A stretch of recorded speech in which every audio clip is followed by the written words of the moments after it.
Ele acha que o culto de ensino é um culto desnecessário para ele, porque ele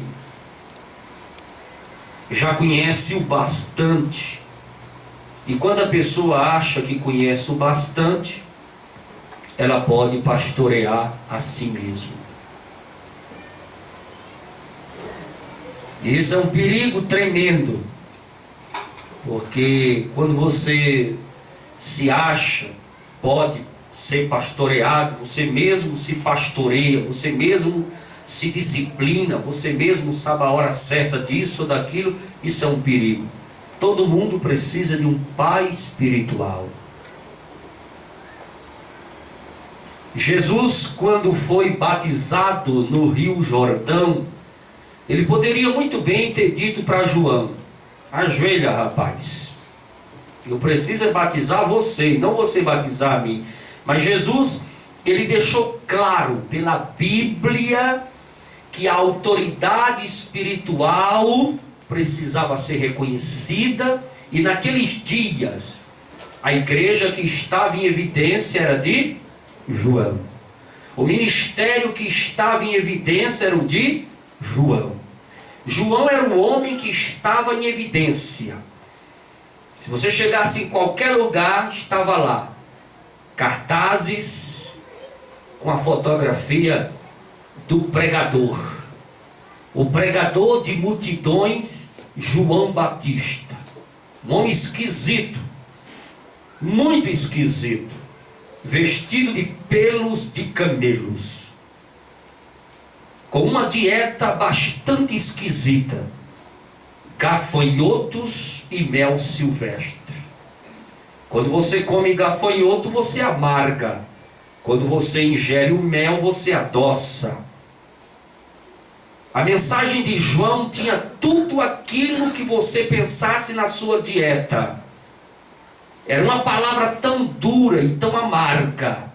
Mas quando o povo descia ao Rio Jordão para ser batizado pelo ministrante chamado pastor João Batista, você via que o evangelho trazia doçura para a sua vida, doçura para seu viver.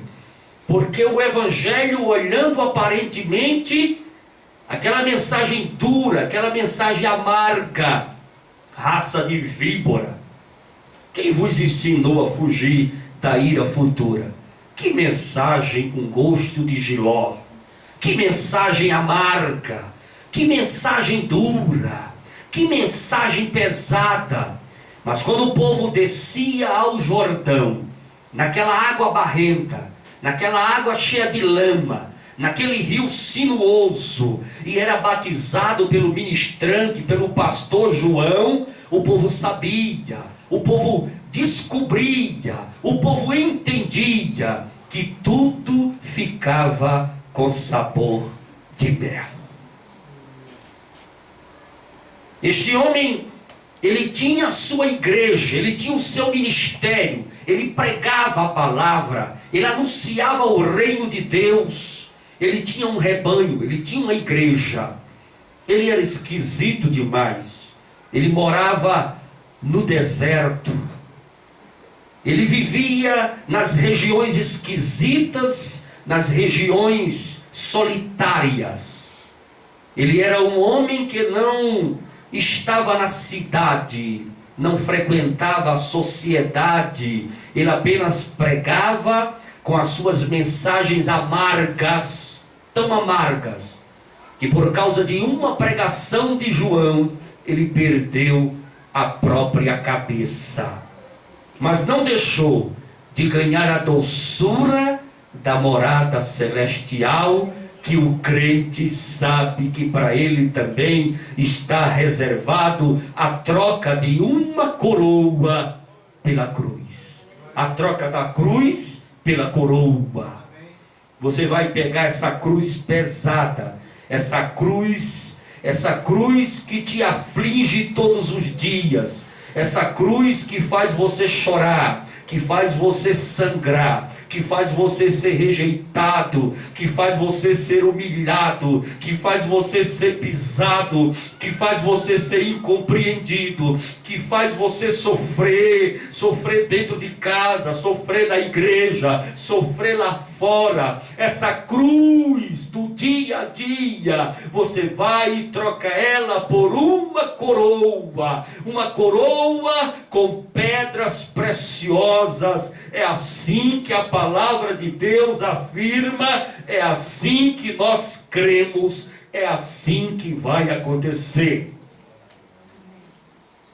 E quando Jesus desce às margens do Rio Jordão, aquela água barrenta, lamacenta, e João avista.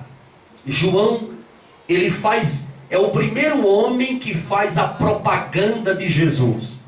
Assim como Barnabé foi o responsável pela propaganda do apóstolo Paulo. Paulo chegava nas igrejas e alguém dizia para ele: ele não vai pregar, ele não vai ministrar, ele perseguiu os santos, ele matou crente, ele é cruel, ele é ruim, ele é isso, ele é aquilo. Barnabé dizia: pastor, deixa ele pregar, ele está transformado, ele agora é crente, ele está jejuando, ele fala vários idiomas, ele vai ser um instrumento na mão de Deus, ele é algo tremendo na mão do Senhor. Ele conhece, ele passou na Arábia 3 anos estudando teologia, a teologia da cruz, a teologia que salva, a teologia que transforma, a teologia verdadeira. Ele agora não está pregando doutrina de farisaísmo, ele não está pregando nada disso, ele foi liberto disso, ele agora está pregando a cruz do Senhor Jesus. Ele está convertido, ele é um homem de Deus, ele está até falando línguas, ele foi batizado no Espírito Santo. Paulo não é isso, deixa ele pregar, deixa ele ministrar. Se não for bom, o Senhor fala para mim, se o fogo não cair, o Senhor vai ver, vai ser uma coisa tremenda hoje à noite. Pastor, dá uma oportunidade para ele, dá uma oportunidade para ele. Ele precisa de alguém, de uma oportunidade. Só basta uma oportunidade para o Senhor conhecer, para o Senhor saber. O Deus Todo-Poderoso está na vida de Saulo. Ajuda ele, ajuda ele. E o pastor da igreja se convencia do Barnabé, daquele homem que estava investindo, o patrocinador de Paulo. E Paulo pregava a palavra de Deus. E era uma coisa tremenda que acontecia no auditório, nas casas, nas sinagogas. E depois Barnabé dizia: está vendo aí? Está vendo aí? Eu não falei para o senhor que esse homem agora é crente, esse homem está transformado. E Barnabé foi responsável pelo sucesso de Paulo, pela carreira de Paulo, pela bênção na vida de Paulo, a propaganda de Paulo, o investimento em Paulo foi Barnabé. Eu preciso de um Barnabé na minha vida, você precisa também. A qualquer momento vai surgir um Barnabé na sua vida e na minha vida, para fazer um investimento, para fazer a sua propaganda, para dizer: olha, este homem é um homem de Deus. Ele precisa de um investimento no ministério dele, na vida dele. Ele é uma bênção de Deus, é uma bomba atômica na mão do Senhor Jesus. Investe nele, dá uma oportunidade para ele, ajuda ele, faz alguma coisa por ele. Vai surgir um Barnabé na sua vida, vai surgir um Barnabé na tua vida, e tu irás saber que Deus é na tua vida, e as promessas que estão guardadas na gaveta, as promessas que estão engavetadas, as promessas que estão no fundo do baú, as promessas que estão dentro daquela mala, tudo reservado no teu coração e na tua mente, ela vai sair de dentro da mala, sair no fundo do baú, sair daquela gaveta velha, empoeirada, e vai acontecer a vitória. vai acontecer um milagre, vai acontecer um mover de Deus na tua vida, um trabalhar de Deus na tua vida. Se eu fosse você, eu já tinha levantado a mão e dado uma glória a Jesus, porque Deus está falando com você, está dizendo para você: eu vou enviar um Barnabé para o teu ministério explodir. João Batista estava em evidência. Era a maior autoridade reconhecida por Deus nos dias de Jesus. E Jesus chegou com tanta humildade, adentrou as águas barrentas do Jordão, pisando na lama, enfiando o calcanhar e tornozelo na lama. E João foi o primeiro que fez a propaganda dele: eis o Cordeiro de Deus, que tira o pecado do mundo. Em outras palavras, ele estava dizendo: Pastor Jesus, o teu ministério está começando e o meu está terminando. Eu tenho poucos dias de vida, mas os membros da minha igreja, todos os crentes da minha igreja, João falando, todos os obreiros que congregam comigo, eu vou passar para o Senhor. O Senhor vai dar continuidade. Eu estou perto de encerrar a minha carreira. Eu estou perto de encerrar o meu ministério. Eu estou perto de terminar. Eu estou perto. Eu estou na conclusão final de tudo. Estou concluindo o meu ministério. Jesus deve ter olhado para ele e ter dito: João, eu estou entendendo tudo. Eu estou entendendo. Mas como você é a maior autoridade espiritual reconhecida por Deus no momento, me batize. Me batize, porque eu estou iniciando. O meu ministério está começando. O meu ministério está iniciando. Eu cheguei para minha mãe Maria e falei para ela: com arrimo de família, cuidei de todos os meus irmãos. Criei todos os meus irmãos, porque meu pai José já era falecido. E agora eu, de tanto fabricar cadeiras, bancos e mesas, encerrei o meu ministério de carpinteiro na profissão que herdei do meu pai. Agora os meus irmãos e irmãs estão crescidos, estão sobrevivendo por conta própria. Eu agora vou começar a minha carreira ministerial, vou abrir a minha igreja, vou preparar os meus obreiros e vamos começar a fazer culto ao ar livre, vamos fazer cruzadas lá na frente, lá na praia do Mar da Galileia. Já tem uma cruzada marcada, já tem uma cruzada anunciada. Eu vou começar hoje, é hoje, João.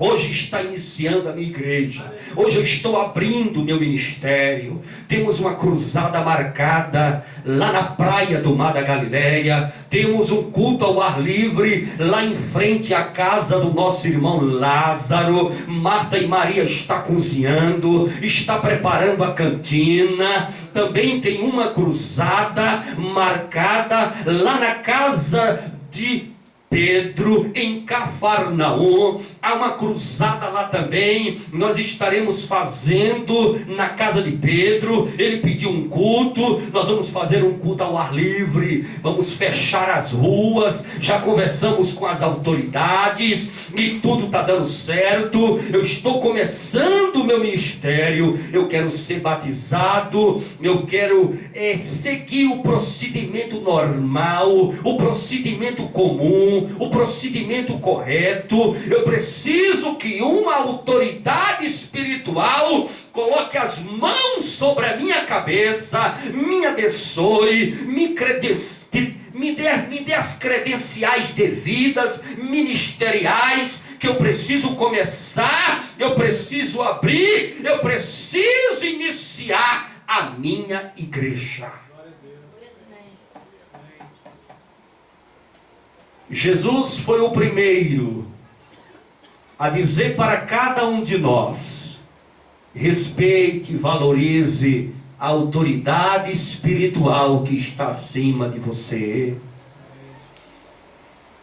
Naquele momento a Trindade Santa se manifestou de uma maneira tremenda. Bradou uma voz dos céus, dizendo: este é o herdeiro do trono. Este é aquele que vai esmagar a cabeça da serpente.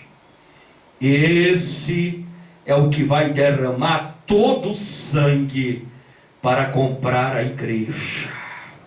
Este é o credenciado, preparado, o Cordeiro de Deus, que tira o pecado do mundo. Este será o homem que irá comprar a igreja com um único preço, o maior preço, o preço de sangue. Ele tem a chave na mão para abrir a porta da graça. É o único que tem a chave para abrir a porta da graça. É o único que tem poder para envergonhar o inferno, para destruir as obras de Satanás e começar um ministério sobre a face da terra, resgatando as vidas, salvando vidas, pregando vidas, distribuindo vidas. Ele vai desafiar a morte, ele vai envergonhar o inferno, ele vai mostrar que é o Todo-Poderoso e que todo o poder foi lhe dado nos céus e na terra. Tudo isso foi falado em uma só mensagem, dizendo: é o meu filho amado em que eu tenho prazer. Aleluia. E naquele momento houve uma manifestação do Espírito Santo. O Espírito Santo ainda estava morando nos céus. O Espírito Santo não tinha descido ainda para morar sobre a terra. O Espírito Santo não tinha arrumado as malas para descer sobre a terra, morar na terra e cuidar da igreja. O Espírito Santo residia nos céus, ao lado de Yahvé, ao lado do Todo-Poderoso. Os dois estavam lá. Quem estava na terra era Jesus, o Filho, e o Espírito Santo veio voando em forma corpórea de uma pomba. A Trindade se manifestou. João presenciou tudo aquilo, porque João estava perto de partir. Deus estava dizendo para João: é este. Quando Jesus batizou, Jesus não estava só. Existia uma multidão batizando. Existiam filas e filas de gente das cidades circunvizinhas, de todos os lugares, se convertendo, derramando lágrimas, se arrependendo dos seus pecados. E João disse: eu batizo com água para arrependimento, mas este vos batizará com o Espírito Santo e com fogo, cujo eu não sou digno de desatar as suas sandálias. Ele é o enviado, ele é o herdeiro do trono, ele vai substituir a minha pessoa. Na realidade eu não vim fazer obra nenhuma, eu vim preparar o caminho, eu vim apenas dar um sinal, eu vim apenas fazer a propaganda dele, eu vim apenas dizer que ele vem e ele está na minha frente, iniciando o seu ministério, começando o seu ministério. Ele é o herdeiro do trono. João Batista chamou uma equipe de seus obreiros e disse: olha, é aquele ali que vocês vão congregar com ele, porque a nossa igreja vai ficar sem pastor daqui a alguns dias. Ela vai fechar e ele vai seguir. Ele vai seguir com vocês. E Jesus começou o seu ministério. Jesus começou o seu ministério. Jesus começou a pregar. E é isso que eu quero falar nesta noite. Eu desejo falar sobre a ferramenta. Ela não é tua, ela é emprestada. Às vezes fazemos a obra de Deus e pensamos que a ferramenta é nossa. Ela não é, ela é emprestada. João Batista partiu para a eternidade. Tudo que ele pregou, tudo que ele fez, ele veio ao mundo sem nada e foi embora sem nada também. Quando fazemos a obra de Deus, não devemos colocar dentro de nós o orgulho e a bobagem de dizer que eu faço, eu aconteço, porque nada é teu, tudo é do Senhor. Você veio a este mundo sem nada, e você vai partir deste mundo sem levar nada também. Tudo que está sobre a tua vida, tudo que acontece sobre a tua vida, tudo que você tem, tudo que você possui, apenas você é um administrador. Tudo é do Senhor, tudo é para o Senhor, tudo veio do Senhor. A ferramenta é emprestada, nada é teu. Abra a Bíblia em 2 Reis, capítulo 6, versículo 1, até o versículo de número 6, 7. Primeiro, 2 Reis, capítulo 6, versículo 1.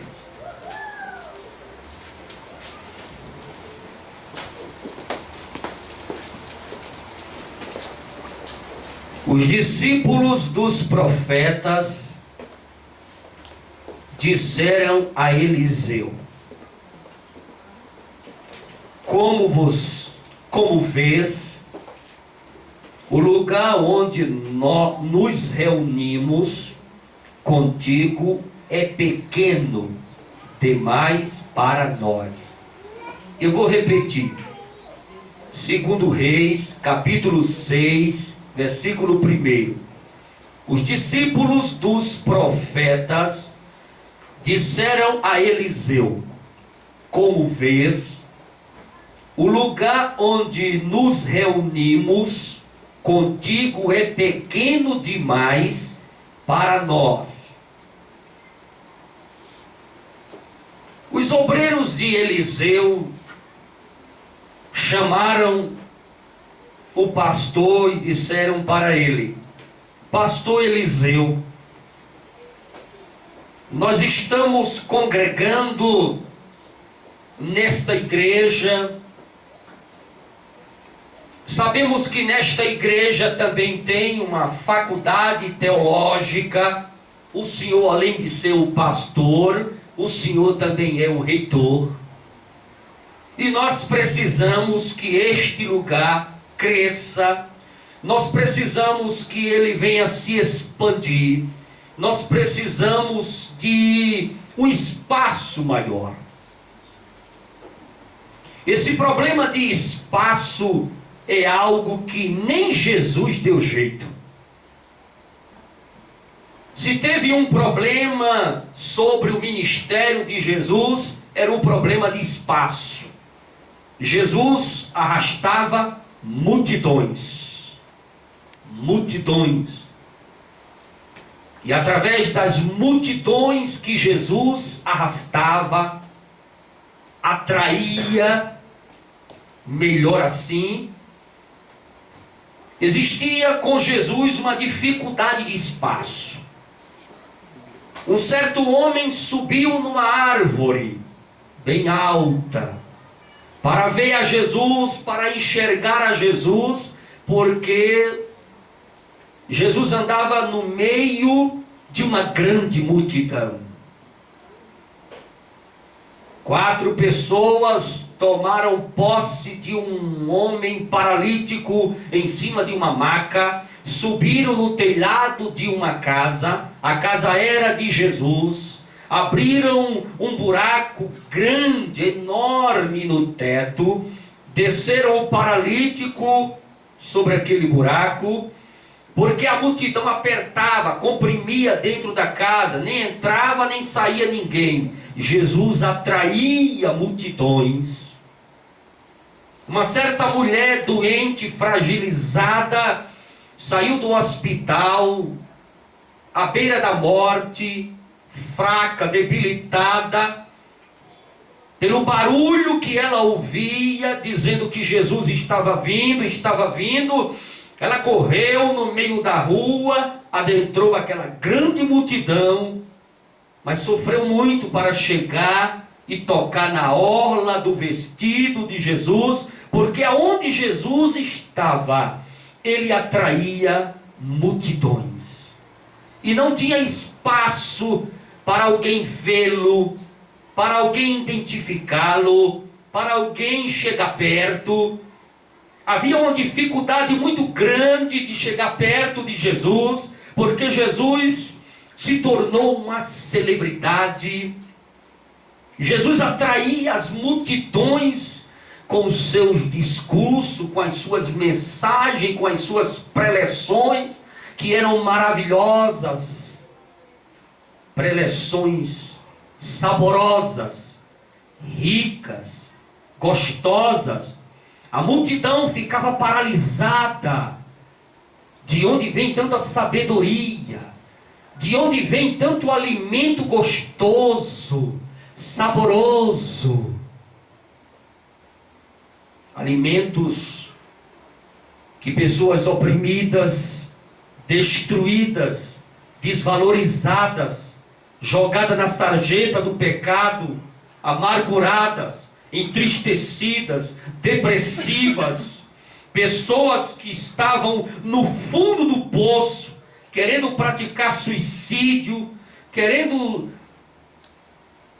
não tendo mais nenhuma chance de sobreviver, e aquelas palavras de Jesus lhe davam vida. É como pegar um doente à beira da morte, faltando um milésimo de segundos para partir para a eternidade. As palavras de Jesus é como um médico chegar diante daquele doente e aplicar uma intravenosa, uma injeção de vida, e a pessoa acordar, respirar e dizer: eu quero viver. Eu quero viver. As palavras de Jesus eram assim. E Jesus tinha um problema muito grande com espaço. O problema era tão grande que a cruzada que ele realizava geralmente nas praias do Mar da Galileia, Pedro, o empresário da pesca, Pedro e João eram sócios, eles tinham vários barcos de pesca, e sempre ele reservava um para Jesus. Esse aqui não, esse aqui vocês não vão pescar com ele, vocês vão com os outros, mas esse é de Jesus, deixa ele para Jesus. Jesus hoje tem uma cruzada marcada aqui. Nós vamos distribuir os folhetos nas redondezas, nas cidades circunvizinhas. Essa praia vai lotar de uma tão grande multidão. E quando a multidão chegava, Jesus adentrava o barco e dava uns certos espaço, adentrando ao Mar da Galileia, porque Jesus usava o Mar da Galileia como sistema acústico da época. o vento que soprava na brisa do mar trazia uma acústica gostosa. Jesus ficava a alguns metros da praia, dentro do barco, sentado, pregando a palavra. Toda aquela grande multidão à beira da praia, sentada, escutando, se alimentando, e Jesus pregando, e o vento fazendo o papel de uma aparelhagem de som de última geração, uma aparelhagem de som digital, uma aparelhagem de som acústico, um som gostoso. Toda a multidão entendia o que Jesus estava falando. A multidão era tão grande que ele entrava no barco, tomava uma certa distância, porque o problema de Jesus era espaço. A igreja do Sudoeste, ela tem um problema: espaço. Eu tenho orado a Deus, alarga as tendas do Sudoeste. Senhor, Tu és o dono desta obra, faz um milagre acontecer na vida desta igreja. Eu acredito que o Senhor já assinou, já está tudo certo, já está tudo programado, e vai acontecer um grande milagre na vida desta igreja. O problema de Jesus, o problema do Sudoeste, o problema do profeta Eliseu, o pastor Eliseu, o reitor da faculdade, estava com um seríssimo problema. Os obreiros chamaram o pastor e disseram: o senhor está vendo o lugar que estamos realizando os cultos, o lugar que estamos realizando as aulas teológicas, está pequeno, está apertado, e nós precisamos aumentar. Naqueles dias, existiam várias faculdades teológicas, várias igrejas funcionando, e ao mesmo tempo elas eram faculdades teológicas. Havia a faculdade teológica de Gilgal, havia a faculdade teológica de Betel, a faculdade teológica de Jericó e a faculdade teológica de Ramá, a cidade natal do profeta Samuel. Dessas 4 faculdades teológicas, o texto de 2 Reis, capítulo 6, está se referindo à faculdade teológica de Jericó. Essa precisava aumentar, precisava crescer. E o versículo de número 2 diz assim: vamos ao rio Jordão, onde cada um de nós poderá cortar um tronco para construirmos ali um lugar de reuniões. E o pastor Eliseu disse: podem ir. Eles precisavam cortar madeira, eles precisavam cortar árvores para construir um cômodo maior. A igreja de Jericó precisava de um espaço maior. A faculdade teológica de Jericó precisava de salas. E era preciso construir salas e salas, porque o número de alunos estavam aumentando assustadoramente. As pessoas estavam fazendo matrículas para a escola de profeta. Eu quero me matricular, eu quero estudar, eu quero ser profeta, eu quero ministério de profeta, eu quero congregar nesta igreja, eu quero fazer parte desse ministério. E foi crescendo, crescendo de uma maneira abrupta, que os obreiros precisaram tomar uma decisão: descer ao Jordão e cortar madeira. E naqueles dias, a construção de casas era uma construção dessas construções que existem aí no Nordeste afora, de pau a pique, que lá no Pernambuco é chamado de casa de taipa.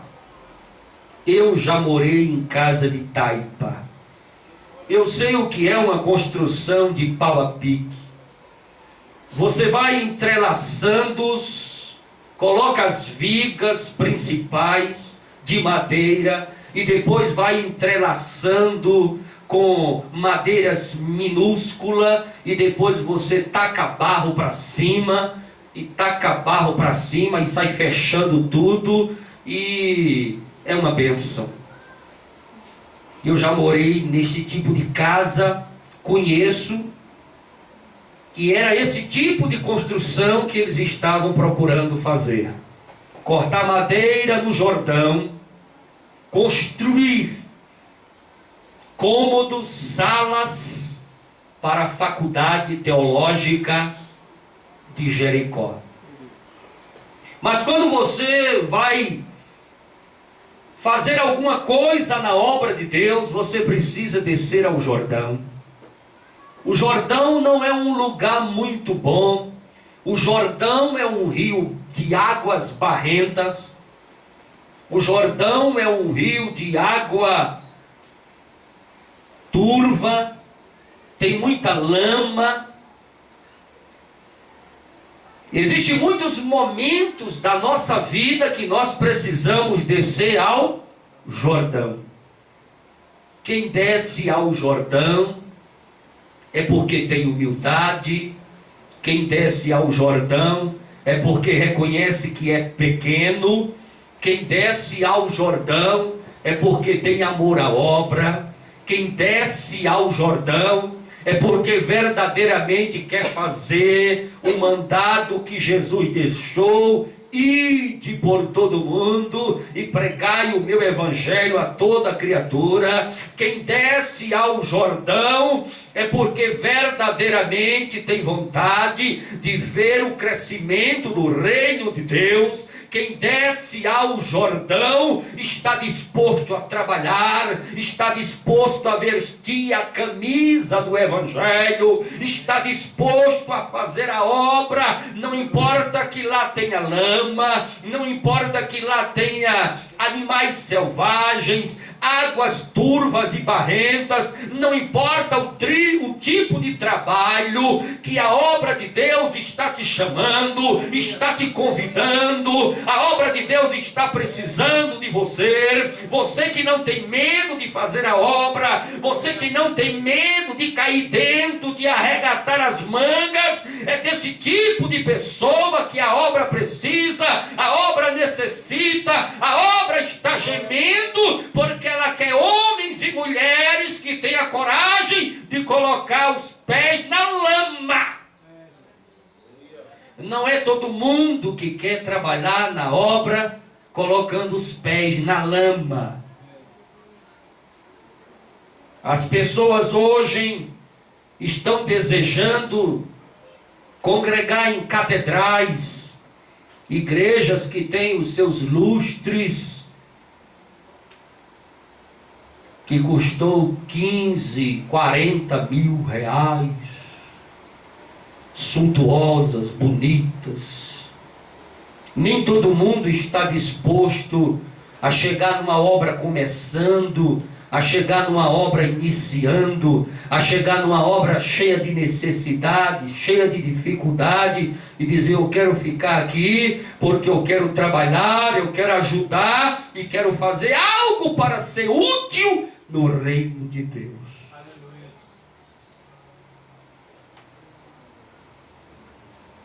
O versículo de número 3 diz: então um deles perguntou: não gostarias de ir com os teus servos, pastor? E ele disse: sim, eu vou com vocês. O versículo de número: quando algum crente vai fazer a obra, ele tem o desejo que a autoridade espiritual esteja junto para lhe trazer bênção. Esse crente que convidou o pastor Eliseu para estar do lado foi um crente muito inteligente, foi um crente usado por Deus, porque lá na frente nós encontramos um problema seríssimo que aconteceu. E se o pastor Eliseu não estivesse ali presente, como iria resolver? Quando você estiver fazendo a obra de Deus, não esqueça de convidar a autoridade espiritual que está acima de você. Nunca faça a obra de Deus sozinho, nunca faça a obra de Deus sem perguntar, não faça a obra de Deus tomando as rédeas e as direções por conta própria. Nunca faça a obra de Deus achando que você pode resolver, que você dá conta. Nunca faça isso. A obra de Deus, ela se faz em conjunto, ela se faz entrando em comum acordo, ela se faz pedindo a bênção da autoridade espiritual. Se o pastor não pode ir, ele delega um representante dele, ele chama alguém para o representar, para estar à frente. Ele vai resolver da maneira que o Espírito Santo de Deus tocar na vida dele, no coração dele, na mente dele. Mas quando você for fazer a obra de Deus, procure sempre comunicar a autoridade espiritual. E o versículo de número 4 diz: e foi com eles, foram ao Jordão e começaram a derrubar árvores. Derrubar árvore não é fácil.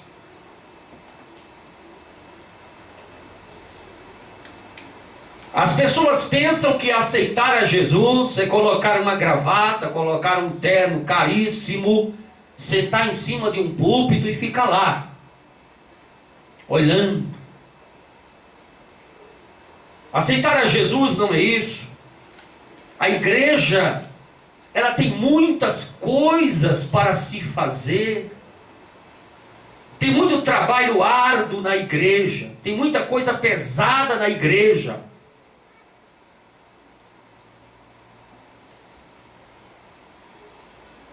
Se você chamar a pessoa para aceitar Jesus e falar para ela: olha, você vai aceitar Jesus, mas a partir de hoje você vai derrubar árvores.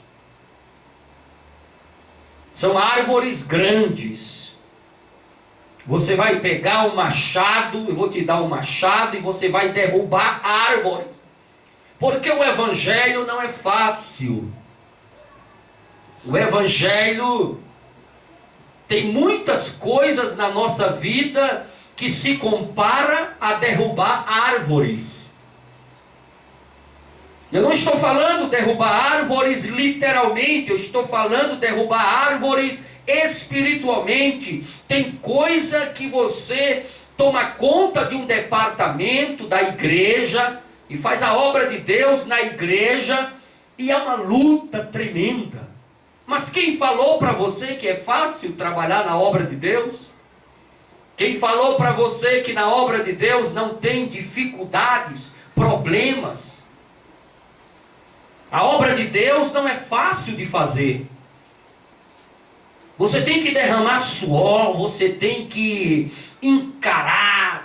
Às vezes surgem coisas que você não sabe nem como se sair. Só a misericórdia de Deus, só a graça de Deus, só o Espírito Santo de Deus é que te dá sabedoria para você sair da enrascada, sair daquele labirinto. É como derrubar árvores. Derrubar árvores não é fácil. Tem árvores que têm um tronco gigantesco.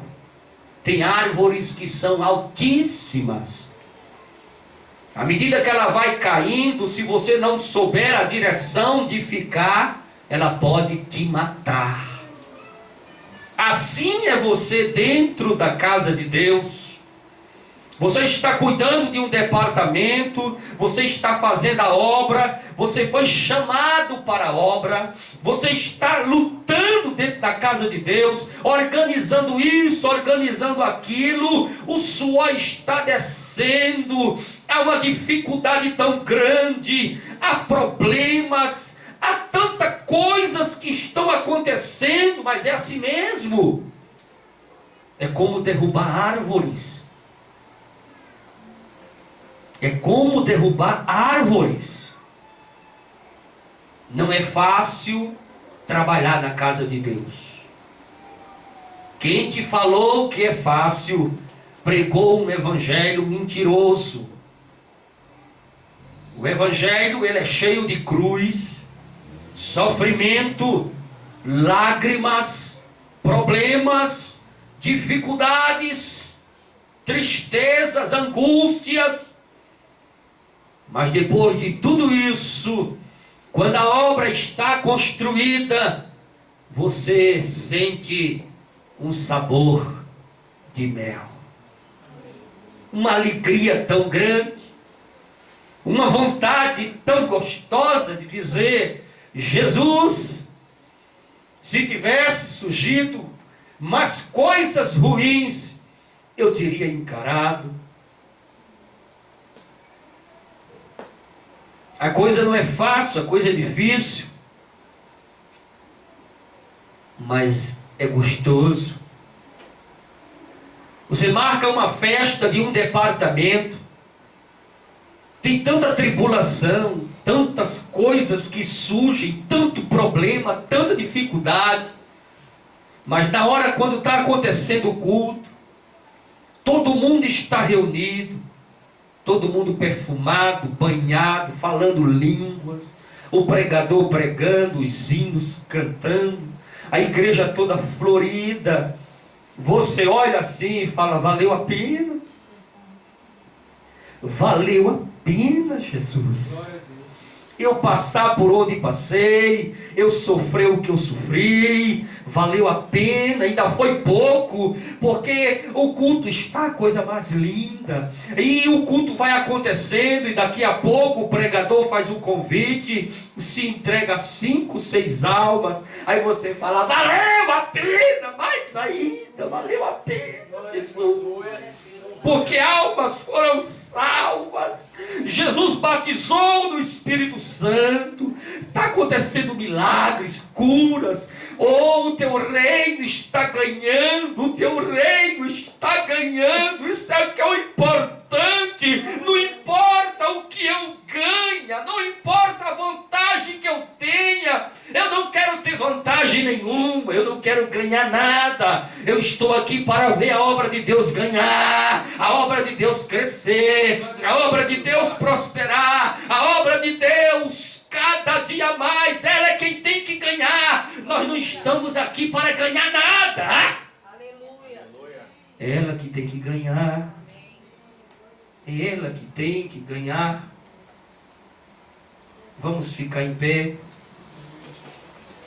A ferramenta, ela não é tua, ela é emprestada.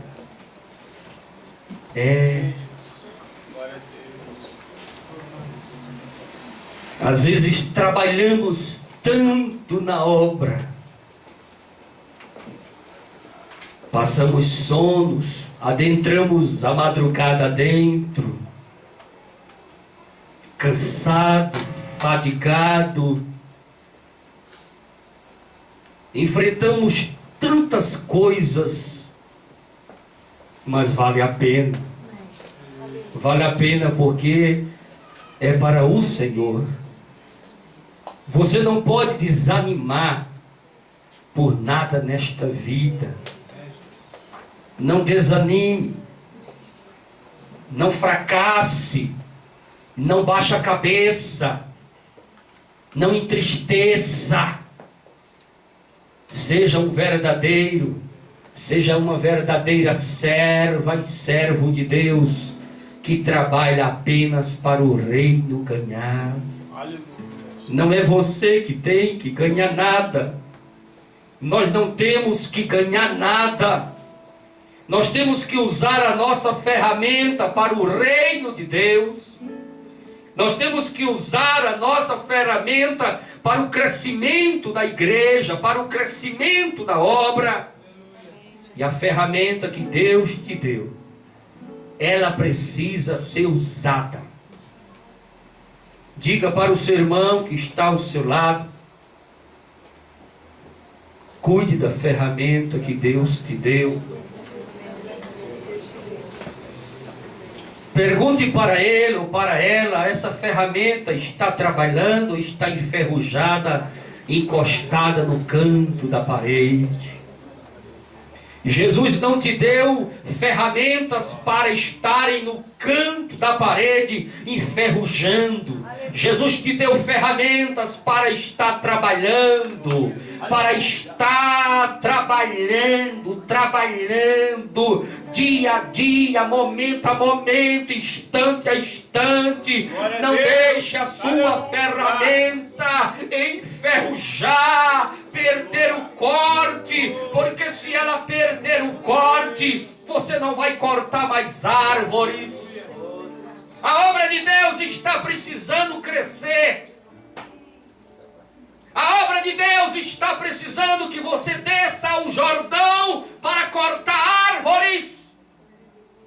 Se você tiver disposição e coragem de colocar o pé na lama e nas águas turvas do Jordão, se você tiver coragem de descer e usar a sua ferramenta para cortar a árvore, a obra vai crescer. A obra vai crescer. A obra vai crescer. Precisamos de homens e mulheres de coragem para a obra crescer. A obra vai crescer. Se depender de mim, a obra cresce. Se depender de você, levanta a sua mão comigo e diga: Jesus, se depender de mim, a tua obra vai crescer.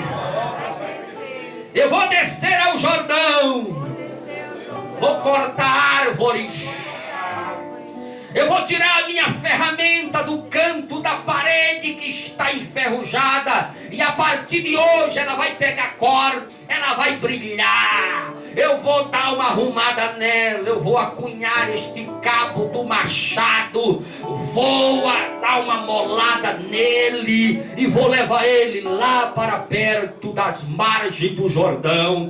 Vou cortar árvores e vou trazer para a tua obra crescer. A tua obra vai se expandir, a tua obra vai crescer, porque o que depender de mim eu vou fazer. Eu vou fazer. Não importa que o Jordão seja cheio de lama, cheio de águas turvas, de animais selvagens, eu estou para fazer a tua obra. Eu quero ver o crescimento da tua obra. Alabra comacho de casto e de promagazia. Ore pelo seu irmão e pela sua irmã, dizendo: Jesus, dá disposição a ele e a ela para fazer a tua obra.